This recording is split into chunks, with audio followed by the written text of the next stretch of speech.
ओम नमः शिवाय। कुल शंकर भगवान की जय। नमस्कार दोस्तों, स्वागत है आप सभी का मेरे YouTube चैनल आर के भक्ति ज्ञान में।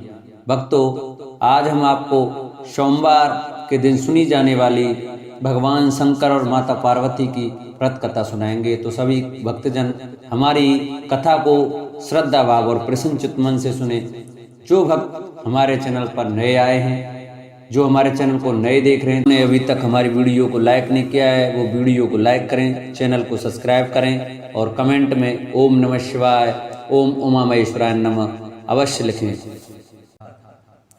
16 सोमवार व्रत का नाम आपने सुना ही होगा, जो मुख्यतः कुंवारी लड़कियां अपने विवाह की आशा से भगवान शिव के नाम पर रखती हैं। वहीं सुहागिन स्त्रियां भी इस व्रत को भगवान शंकर की कृपा प्राप्ति के लिए करती हैं। मान्यता के अनुसार ये व्रत पुरुषों के लिए भाग्योदय, सकल मनोरथ पूर्ण करने वाला है। वहीं यह व्रत स्त्रियों को मनचा वर और सौभाग्य प्रदान करता है। इसके अलावा ये व्रत रोग शोक दूर करने के साथ ही जाने अनजाने में किए गए पापों से मुक्ति प्रदान करता है। तो आइए भक्तों, हम अपनी कथा को प्रारंभ करते हैं। प्राचीन समय में एक नगर में एक धनवान साहूकार रहा करता था, जिसके घर में किसी प्रकार की कोई कमी नहीं थी, परंतु उसके कोई पुत्र नहीं था, जिस कारण वह काफी दुखी रहता था। उसे दिन रात यही चिंता सताती रहती थी। ऐसे में वह पुत्र पाने की कामना के लिए हर सोमवार भगवान शिव जी का व्रत और पूजन किया करता था और शाम के समय शिव मंदिर में जाकर के भगवान शिव जी के सामने दीपक जलाता था। उसके उस भक्ति भाव को देखकर देवी मां पार्वती ने शिव जी से कहा कि यह साहूकार आपका बहुत बड़ा भक्त है और सदैव आपका व्रत और पूजन बड़ी श्रद्धा के साथ करता है, इसकी मनोकामना पूर्ण करनी चाहिए। शिव जी ने कहा, हे पार्वती, यह संसार कर्म क्षेत्र है और जैसे किसान खेत में जैसा बीज बोता है वैसा ही फल काटता है, उसी तरह इस संसार में व्यक्ति जैसा कर्म करता है वैसा ही फल भोगता है। पार्वती जी ने अत्यंत आग्रह से कहा, प्रभु, जब यह आपका इतना बड़ा भक्त है और इसको अगर किसी भी प्रकार का दुख है तो उसे अवश्य दूर करना चाहिए, क्योंकि आप सदैव अपने भक्तों पर दयालु होते हैं और उनके दुखों को हमेशा दूर करते हैं। यदि आप ऐसा नहीं करेंगे तो मनुष्य आपकी सेवा व व्रत क्यों करेंगे। पार्वती जी के ऐसे आग्रह पर शिव जी बोले, हे पार्वती, इसके कोई पुत्र नहीं है, इसी चिंता में यह अत्यंत दुखी रहता है। इसके भाग्य में पुत्र ना होने पर भी मैं इसको पुत्र की प्राप्ति का वर दे सकता हूं, लेकिन वह पुत्र केवल 12 वर्ष तक जीवित रहेगा। इसके पश्चात वह मृत्यु को प्राप्त हो जाएगा। इससे अधिक तो मैं भी कुछ और इसके लिए नहीं कर सकता। यह बातें साहूकार सुन रहा था। इससे उसको ना तो प्रसन्नता हुई और ना ही कुछ दुख हुआ। वह पहले की तरह शिव जी महाराज का व्रत और पूजन करता रहा। कुछ समय व्यतीत हो जाने पर साहूकार की स्त्री गर्भवती हुई और 10वें महीने में उसे अति सुंदर पुत्र की प्राप्ति हुई। साहूकार के घर में बहुत खुशी मनाई गई, परंतु साहूकार ने उसकी केवल 12 वर्ष की आयु जानकर अधिक प्रसन्नता प्रकट नहीं की और न ही किसी को यह भेद बताया। जब वह बालक 11 वर्ष का हो गया तो उस बालक की माता ने उसके पिता से विवाह आदि के लिए आग्रह किया। तो वह साहूकार कहने लगा कि अभी मैं इसका विवाह नहीं कर सकता, अपने पुत्र को काशी पढ़ने के लिए भेजूंगा। फिर साहूकार ने बालक के मामा को बुलाकर उसको बहुत सा धन दिया और कहा, तुम इस बालक को काशी जी पढ़ने के लिए ले जाओ और रास्ते में जिस स्थान पर भी जाओ यज्ञ और ब्राह्मणों को भोजन अवश्य कराते जाना। फिर वे दोनों मामा भांजे यज्ञ करते और ब्राह्मणों को भोजन कराते हुए काशी जी की तरफ रवाना हुए। रास्ते में उनको एक शहर से गुजरना पड़ा। उस शहर में राजा की कन्या का विवाह था और दूसरे राजा का लड़का जो विवाह करने बारात लेकर आया था वह एक आंख से काना था। उसके पिता को इस बात की बड़ी चिंता हो रही थी कि कहीं वर को देख कन्या के माता पिता विवाह में किसी प्रकार की अड़चन पैदा न कर दे। इस कारण जब उसने अति सुंदर सेठ के लड़के को देखा तो मन में विचार आया कि क्यों ना दरवाजे के समय इस लड़के से वर का काम चलाया जाए। ऐसा विचार कर वर के पिता ने उस लड़के और उसके मामा से बात की तो वे राजी हो गए। फिर उस लड़के को वर के कपड़े पहनाकर और घोड़ी पर चढ़ाकर दरवाजे पर ले गए और सब कार्य प्रसन्नता से पूर्ण हो गया। फिर वर के पिता ने सोचा कि यदि विवाह कार्य भी इसी लड़के के द्वारा करा लिया जाए तो क्या बुराई है। ऐसा विचार कर उसने लड़के और उसके मामा से कहा, यदि आप फेरों और कन्यादान के काम को भी करा दें तो आपकी बड़ी कृपा होगी और मैं इसके बदले में आपको बहुत सारा धन दूंगा। तो उन्होंने स्वीकार कर लिया और विवाह कार्य भी बहुत अच्छी तरह से संपन्न हो गया। परंतु जिस समय लड़का जाने लगा तो उसने राजकुमारी की चुन्नी के पल्ले पर लिख दिया कि तेरा विवाह तो मेरे साथ हुआ है, परंतु जिस राजकुमार के साथ तुमको भेजेंगे वह एक आंख से काना है और मैं काशी जी में पढ़ने जा रहा हूं। लड़के के जाने के पश्चात उस राजकुमारी ने जब अपनी चुन्नी पर ऐसा लिखा हुआ देखा तो उसने राजकुमार के साथ जाने से मना कर दिया और कहा कि यह मेरा पति नहीं है, मेरा विवाह इसके साथ नहीं हुआ है, वह तो काशी जी पढ़ने गया है। राजकुमारी के माता पिता ने अपनी कन्या को विदा नहीं किया और बारात वापस चली गई। उधर सेठ का लड़का और मामा काशी जी पहुंच गए। वहां जाकर लड़के ने पढ़ना शुरू कर दिया। जब लड़के की आयु 12 साल की हो गई, उस दिन उन्होंने यज्ञ रचा रखा था कि लड़के ने अपने मामा से कहा, मामा जी आज मेरी तबीयत कुछ ठीक नहीं लग रही है। मामा ने कहा, अंदर जाकर सो जाओ और आराम करो। लड़का अंदर जाकर सो गया और थोड़ी देर के बाद में उसके प्राण निकल गए। जब उसके मामा ने आकर देखा तो वह मुर्दा पड़ा हुआ है तो उसको बड़ा दुख हुआ और उसने सोचा कि अगर मैं अभी रोना पीटना मचा दूंगा तो यज्ञ का कार्य अधूरा रह जाएगा, जो कि सही नहीं होगा। अतः उसने जल्दी से यज्ञ कार्य समाप्त किया और ब्राह्मणों के जाने के बाद रोना पीटना आरंभ कर दिया। संयोगवश उसी समय से पार्वती जी उधर से जा रहे थे। जब उन्होंने जोर जोर से रोने की आवाज सुनाई दी तो पार्वती जी शिव जी से कहने लगी, प्रभु कोई दुखिया रो रहा है, कृपया कर इसके कष्ट को दूर कीजिए। जब से पार्वती ने पास जाकर देखा तो वहां एक लड़का मुर्दा पड़ा हुआ था। पार्वती जी कहने लगी, महाराज यह तो उसी सेठ का लड़का है जो आपके वरदान से पैदा हुआ था। अतः हे प्रभु इस बालक को और आयु दो, नहीं तो इसके माता पिता तड़प तड़प कर मर जाएंगे। पार्वती जी के बार बार आग्रह करने पर शिव जी ने उसको जीवन का वरदान दे दिया और भगवान शिव जी की कृपा से लड़का फिर जीवित हो गया। इसके बाद शिव जी और पार्वती जी कैलाश पर्वत की ओर चले गए। इसके पश्चात वह लड़का और उसका मामा उसी प्रकार यज्ञ करते और ब्राह्मणों को भोजन कराते अपने घर की ओर वापस चल पड़े। रास्ते में उसी शहर में आए जहां उसका विवाह हुआ था। वहां पर आकर उन्होंने यज्ञ आरंभ कर दिया तो उस लड़के के ससुर ने उसको पहचान लिया और अपने महल में ले जाकर उसकी बड़ी खातिरदारी की, साथ ही बहुत से दास दासियों सहित आदर पूर्वक लड़की और जमाई को विदा भी किया। जब वे अपने शहर के निकट आए तो मामा ने कहा कि पहले मैं तुम्हारे घर जाकर खबर कराता हूं।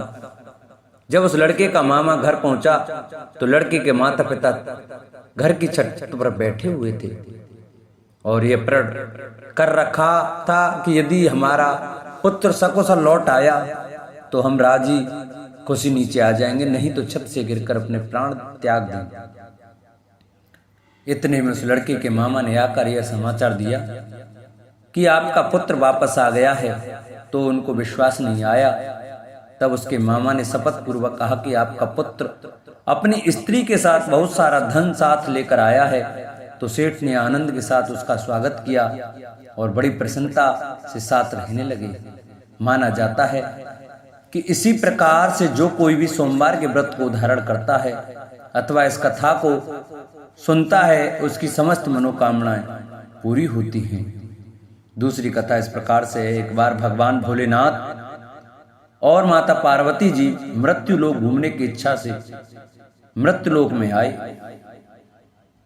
यह माता पार्वती व भगवान शंकर जी मृत्यु लोक में घूमते घूमते विदर्भ देशांगत अमरावती नामक नगरी पहुंचे, जो कि बहुत ही सुंदर थी। यहाँ उन्होंने देखा कि अमरावती नगरी अमरपुरी के दृश्य सभी प्रकार के सुखों से भरपूर थी। उस नगरी में राजा द्वारा बनवाया हुआ बहुत सुंदर भगवान भोलेनाथ जी का मंदिर भी था। उस मंदिर में भगवान भोलेनाथ जी और माता पार्वती निवास करने लगे। एक दिन माता पार्वती जी ने भगवान से कहा, हे प्रभु, आज तो हम और तुम दोनों चौरस पासा खेलेंगे। शंकर जी ने माता पार्वती जी की बात मान ली और चौरस खेलने लगे। उसी समय मंदिर का पुजारी ब्राह्मण मंदिर में पूजा करने के लिए आया हुआ था। माता ने ब्राह्मण को देखकर एक प्रश्न किया कि पुजारी जी बताओ कि इस बाजी में दोनों में से किसकी जीत होगी और किसकी हार होगी। ब्राह्मण ने बिना सोचे समझे कहा कि भगवान भोलेनाथ ही जीतेंगे। कुछ समय बाद बाजी समाप्त हुई और माता पार्वती जी की विजय हो गई। माता पार्वती को ब्राह्मण के झूठे बोलने पर क्रोध आया और कोढ़ी होने का श्राप दे दिया। भगवान शंकर जी के बहुत समझाने के बाद भी माता नहीं मानी और वो दोनों वहां से चले गए। कुछ समय बाद उस ब्राह्मण पुजारी को कोढ़ होने लगे और धीरे धीरे उसके शरीर के पूरे शरीर में कोढ़ हो गया। ऐसे में वह बहुत ही परेशान व दुखी रहने लगा। इस तरह कई दिन बीत गए। फिर एक दिन देवलोक से अप्सराएं शिव जी की पूजा करने उसी मंदिर में आईं। अप्सराओं ने उस पुजारी के कष्ट को देखकर बड़े दया भाव से उसके रोगी होने का कारण पूछा। तब पुजारी जी ने आप बीती सभी बातें निसंकोच होकर उन अप्सराओं को बता दी। यह सुनकर वो अप्सराएं बोली, हे ब्राह्मण, तुम दुखी मत हो, भगवान भोलेनाथ जी आपके सभी कष्टों को दूर कर देंगे, परंतु तुम्हें श्रेष्ठ 16 सोमवार के व्रत पूरे विधि विधान और भक्ति भाव से पूरे 16 व्रत करने होंगे और 17वें सोमवार के दिन पाव से पवित्र गेहूं के आटे की बाटी बनाएं। उसके बाद घी और गुड़ मिलाकर चूरमा बनाकर भगवान भोलेनाथ जी को प्रसाद चढ़ाना और बाकी के प्रसाद को मंदिर में उपस्थित भक्तों को बांट देना। ऐसे करने से आपकी सभी मनोकामनाएं पूरी होंगी। ऐसा कहकर अप्सराएं देवलोक चली गईं। ब्राह्मण भी यथाविधि 16 सोमवार व्रत करने लगा। ऐसे में भगवान भोलेनाथ की कृपा से धीरे धीरे ब्राह्मण पुजारी कोढ़ से मुक्त होने लगा। कुछ समय बाद भगवान शंकर जी और माता पार्वती जी फिर से उसी मंदिर में पधारे। तब माता ने उस ब्राह्मण को रोग मुक्त होने का कारण पूछा तो ब्राह्मण ने माता को 16 सोमवार के व्रत के बारे में विस्तार से बताया। ब्राह्मण की बात सुनकर माता पार्वती जी बहुत प्रसन्न हुई और पुजारी से 16 सोमवार के व्रत की विधि पूछी। उसी दिन से माता पार्वती जी भी 16 सोमवार व्रत करने लगी और लगातार 16 व्रत किया। ऐसे में उनकी मनोकामनाएं पूरी हुई। उनके रूठे पुत्र स्वामी कार्तिकेय जी स्वयं ही माता के आज्ञाकारी हो गए। फिर एक दिन कार्तिकेय को अपना विचार परिवर्तन होने का रहस्य जानने की इच्छा हुई और वे अपनी माता के पास आए और बोले कि आपने ऐसा क्या उपाय किया जिससे मेरा मन आपकी ओर आकर्षित हो गया। तब माता पार्वती जी ने उसे 16 सोमवार कथा सुनाई। तब कार्तिकेय ने अपनी माता से कहा, इस व्रत को मैं भी करूंगा क्योंकि मेरा प्रिय मित्र ब्राह्मण दुखी दिल से परदेश गया है, हमें उससे मिलने की बहुत इच्छा होती है। फिर कार्तिकेय जी ने भी 16 सोमवार के व्रत पूरे विधि विधान से किए और उनकी भी इच्छा पूर्ण हो गई। उन्हें अपना प्रिय मित्र मिल गया। तब उसके मित्र ने इस आकस्मिक मिलन का भेद कार्तिकेय जी से पूछा तो वे बोले, हे मित्र, हमने तुम्हारे मिलन की इच्छा करके 16 सोमवार के व्रत किए थे। अब तो उस ब्राह्मण मित्र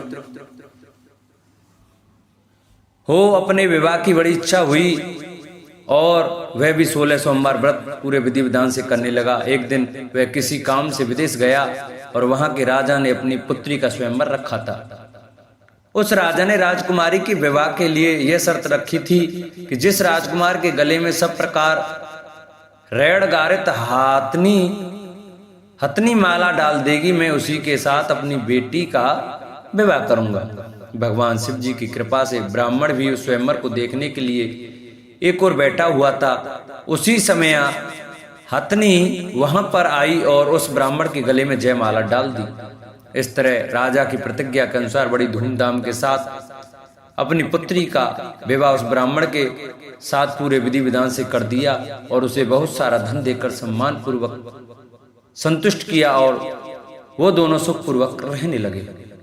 एक दिन उस राजकुमारी ने अपने पति से पूछा कि हे प्राणनाथ, आपने ऐसा कौन सा पुण्य किया है जो हथनी ने सभी राजकुमारों को छोड़कर आपके गले में जयमाला डाली? तब ब्राह्मण बोला, हे प्राण प्रिय, मैं अपने मित्र कार्तिकेय जी के कथानुसार 16 सोमवार का व्रत किया था, जिसके प्रभाव से मुझे तुम जैसी रूपवान पत्नी मिली। इस व्रत की महिमा सुनकर राजकन्या को बड़ा आश्चर्य हुआ और वह भी पुत्र कामना के लिए 16 सोमवार व्रत करने लगी और भगवान भोलेनाथ से पुत्र कामना की प्राप्ति करने लगी। शिव जी की कृपा से कुछ समय के बाद उसके गर्भ से एक अति सुंदर, सुशील, धर्मात्मा और विद्वान पुत्र हुआ। वे ब्राह्मण और पत्नी दोनों उस पुत्र को पाकर बहुत ही प्रसन्न हुए और उसका लालन पालन भली प्रकार से करने लगे। जब वह लड़का बड़ा हुआ और समझदार हुआ तो एक दिन अपनी माता से प्रश्न किया कि माता, आपने ऐसा कौन सा पुण्य किया जो आपको मेरे जैसा पुत्र प्राप्त हुआ? पुत्र की बात सुनकर उस राजकुमारी ने अपने द्वारा किए गए 16 सोमवार व्रत की कथा और पूरे नियमों के बारे में उसे बताया। उस लड़के ने इस व्रत को सब तरह से मनोरथ पूर्ण करने वाला सुनकर उसके मन में राज्याधिकार की पाने की इच्छा की। उस लड़के ने उसी दिन भगवान शिव जी को प्रसन्न करने के लिए 16 सोमवार के व्रत पूरे नियमों से करने लगा। एक दिन दूसरे देश के राजा के दूत ने आकर उसको उनकी राजकुमारी के लिए चुना और उसे अपने साथ ले आए और राजा ने अपनी राजकुमारी के विवाह उसके साथ कर दिया। धीरे धीरे राजा वृद्ध हो गया और उसके लिए राज का संभालना मुश्किल हो गया। उसने अपने दामाद का राज्य तलक कर दिया और वहां का राजा घोषित कर दिया। इस तरह ब्राह्मण पुत्र राजा बनकर भी ये व्रत करता रहा। जब 17वां सोमवार का व्रत आया तो उसने अपने रानी से सभी सामग्रियों सहित भगवान भोलेनाथ जी के मंदिर आने को कहा, किंतु रानी मंदिर नहीं आई और उसने अपने दास दासियों को पूजा की सामग्री लेकर मंदिर भेज दिया। राजा ने पूरे विधि विधान से भगवान शिव जी की पूजा करी। जब वह वहां से जाने लगा तो उसने सुना कि आकाशवाणी से एक आवाज आई और उसने कहा, हे राजा, अपनी इस रानी को राजमहल से निकाल दे, नहीं तो ये तेरा सर्वनाश कर देगी। इस वाणी को सुनकर राजा आश्चर्य में पड़ गया और उसने तुरंत मंत्रियों की बैठक बुलाई और आप बीती सुनाई। मंत्री आदि सभी बड़े विस्मय और दुख में डूब गए, क्योंकि जिस कन्या के साथ राज्य मिला है राजा उसी को राज से निकालने का जाल रच रहा है, यह कैसे हो सकेगा?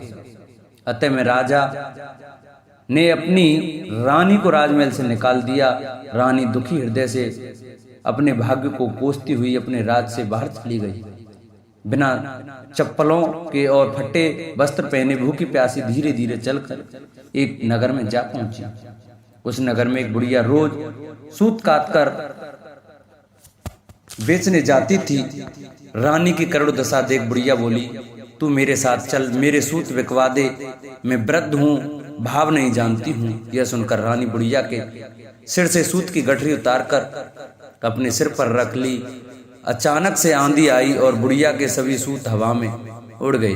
बेचारी बुढ़िया बहुत पछताई और रानी से कहा कि दूर रहना मेरे से।